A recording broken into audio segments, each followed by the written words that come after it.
in that they have that constant review by a judge or with a judge.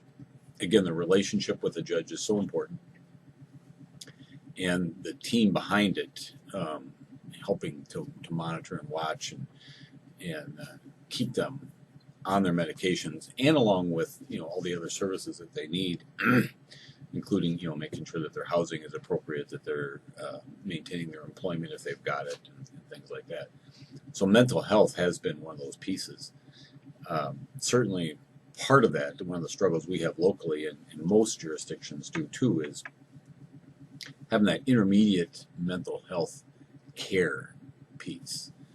We don't have it here in Rochester. There's almost no place in the state where if law enforcement typically encounters somebody that's struggling with mental health on the street, and they need to take them someplace for their own safety, law enforcement right now has two choices.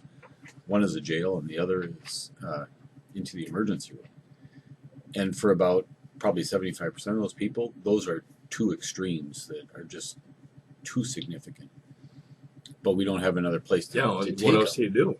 Yeah. So sometimes the officers decide that that's too extreme, and they do nothing. They've resolved the immediate situation, but they do nothing, and they say, hey, call your social worker tomorrow or something like that.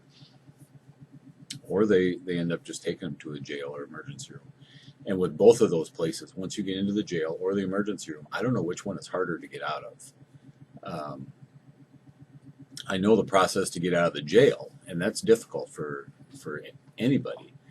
But the emergency room, frankly, I think if you're struggling with mental health issues and you're not safe to be, on your own independent, the emergency room is not going to let you out either. Because even here in Rochester, we literally have people stay at the ER for 30, 60, 90 days. You're kidding. Because there are no other beds available. And that's the struggle, is that there's nothing in this intermediate area. And so taking it back to a mental health court, that concept is that we would have a team that would be working a little bit harder together to try and find that resource. And so we could probably manage them a lot better.